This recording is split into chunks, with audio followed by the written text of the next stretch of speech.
就说文字里边是光、图像，带着光，带着图像，带着想象。因为一个文字告诉你的时候，你那个文字里边已经蕴含了所有的信息。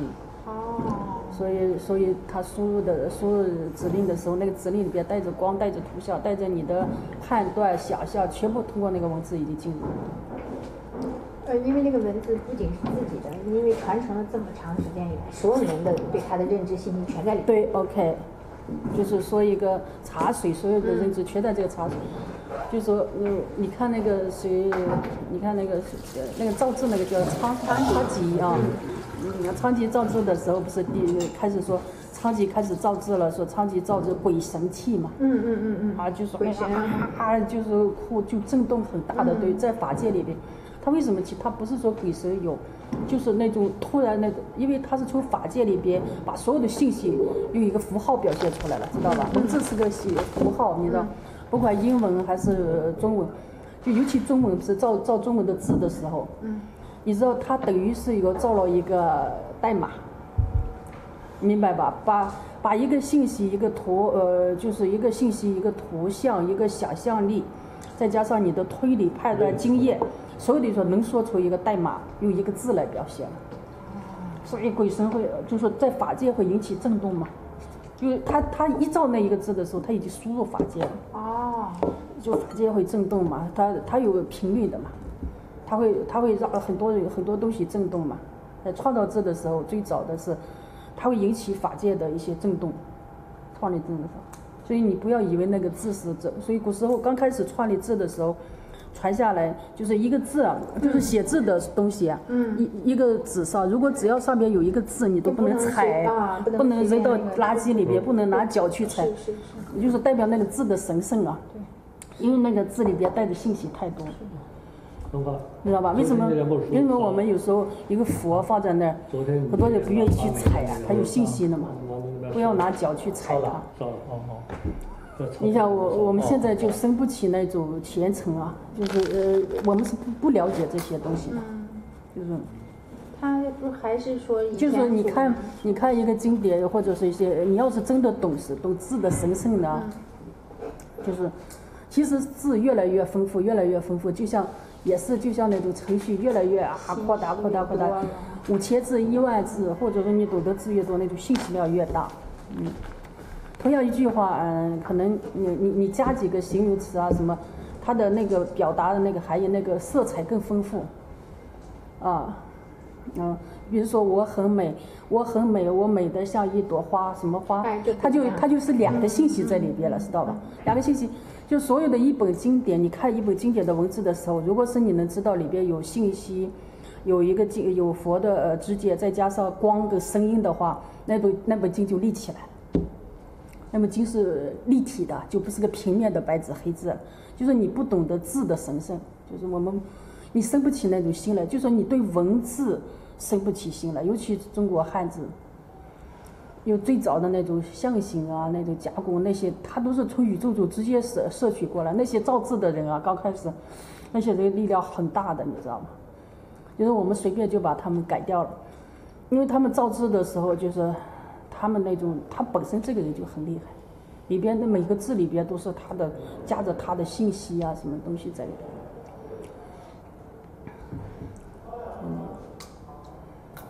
所以为什么一些指令啊或者一些东西会起作用？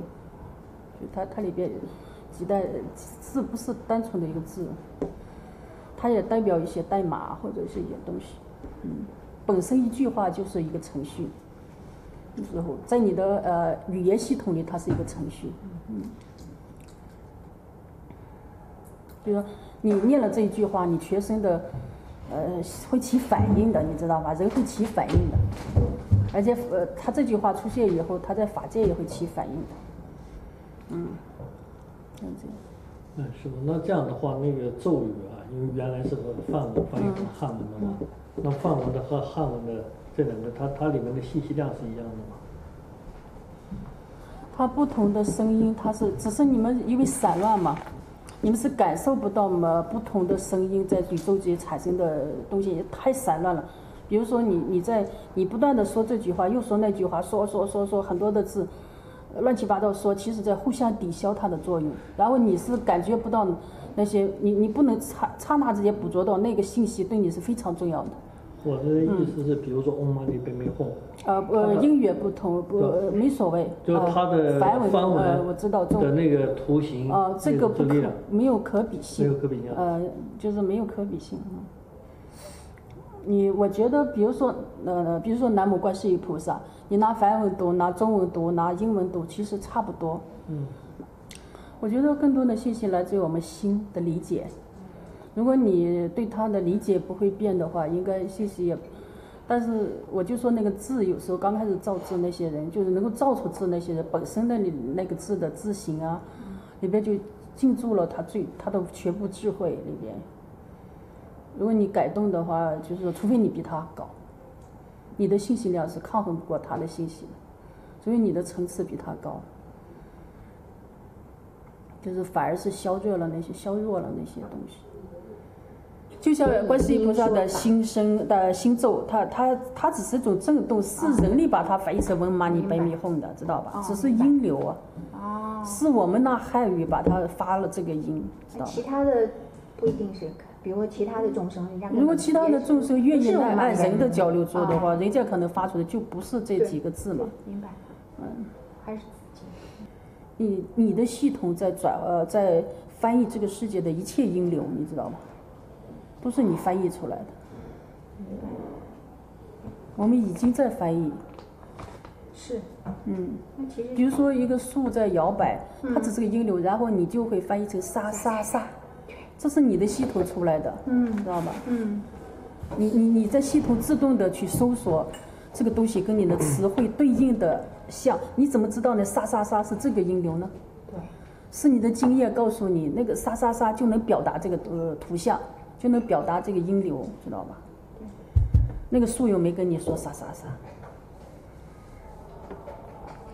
树没跟你说话，树也没跟你交流，然后你就翻译他说沙沙沙，沙沙沙的。其实是文字里边，它就同时具备视觉、触觉、嗅觉、味觉、听觉。六根。然后呢，你用意念去判断它是个什么东西。都有。就是说一个音流里边就全部具备了。对，全具备了。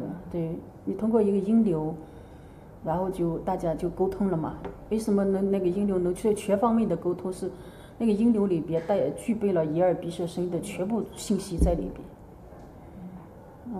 我们就能了解对方嘛。对。我觉得有些人表达不清晰，只是因为他的。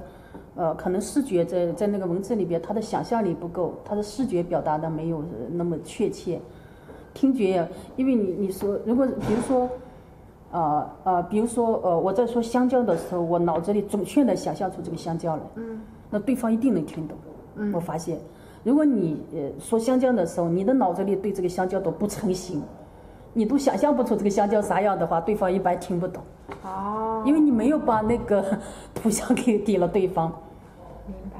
对方只是揣度，说你是说香蕉吗？好像我认识的香蕉不像你那个图像哎，其实他是能看到的。好像你是在说他一定问你是在说香蕉吗？就是因为你没有确切的在那个音流里带出香蕉的图像来，因为你自己不认识就你只是试探性的表达了一个香蕉的概念，但是比如我很清楚香蕉是什么，但是我却跟你交流出现问题了，因为我不能确知你是否在说香蕉，因为你的图像不清晰，这就是交流的出现问题。那就是说，其实他如果一个人因为自己不懂，对 ，OK， 如果你的语言里边准确的有系统的程序，就是应该音流里边具备图像、声音、嗅觉、味觉，你全部了知，那么你说出的话没有人听不懂，我告诉你说出不可能听不懂的，就还是里边有模糊的东西。就说简单的交流啊，一般沟通啊交流，当然说哲理的或者另外的，那就另当别当然这里面它就有一个有一个问题是，有些语言它是有灰度的，有些语言它是有灰度，它有点模棱两可。灰色完了就是你说它是白色嘛，也不是，说它黑色也不是。但是你要表达哪种，因为语言是有缺陷的，你知道吗？比如说你要表达一个红色，但是你脑子里要具体的知道你在表达哪一粒红色，你要有这个图像。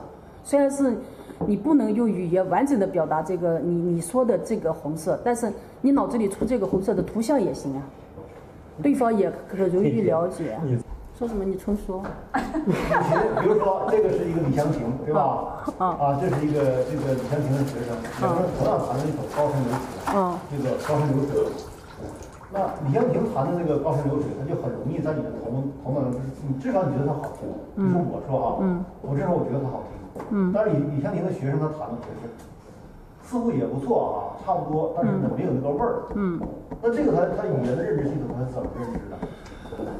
弹的不好的那个，他没有准确的表达出高山流水的状态，他表达的不够那么深刻。那李香琴他的里面只有那个高山流水的图像吗？他的比如说他用流水，他这个是用音律来表示了。你比如说他用几个节拍也表示流水，那个就切一个拍子，或者是本身这个咚就很强很有劲儿的弹，他切了噔弹一下。你就没弹出那种东西了，你知道？那个弹的表达的越形象越深刻的，我们就能够了悟他弹的东西，就更容易相应嘛。这个东西他还没推理清楚呢，他就要跟你说，他边说边推，边说边推，你啥可听不懂？是确实。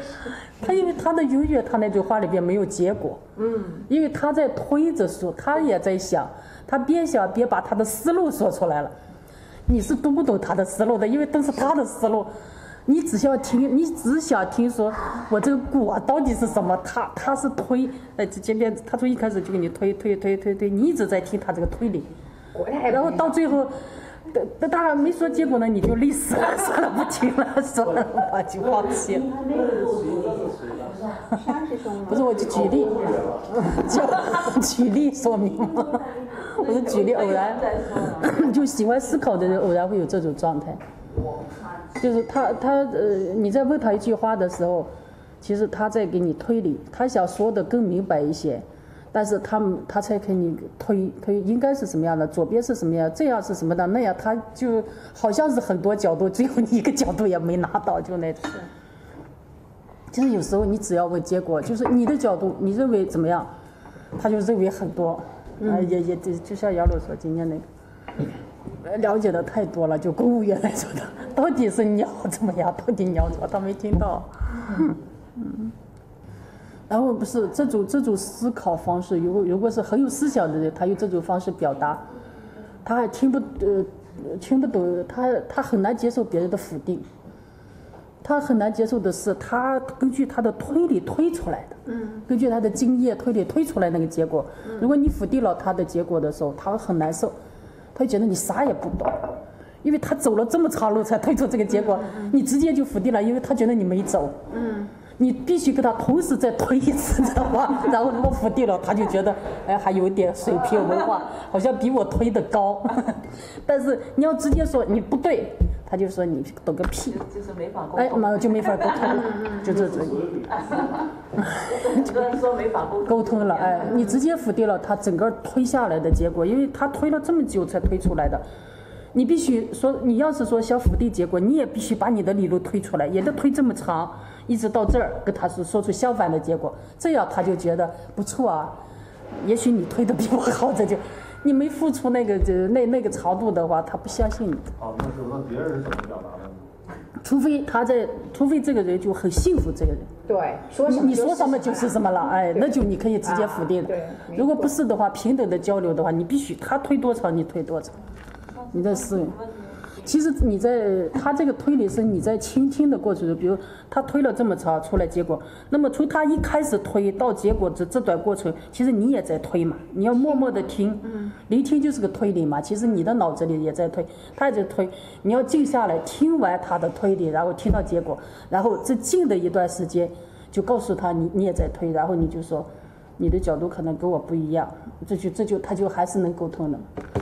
你不能就是他说的你就这样子，然后你没听，他是能看出来的。就是你没听他知道的，你要直接贸然的否定了，他马上就是生气了，不跟你说。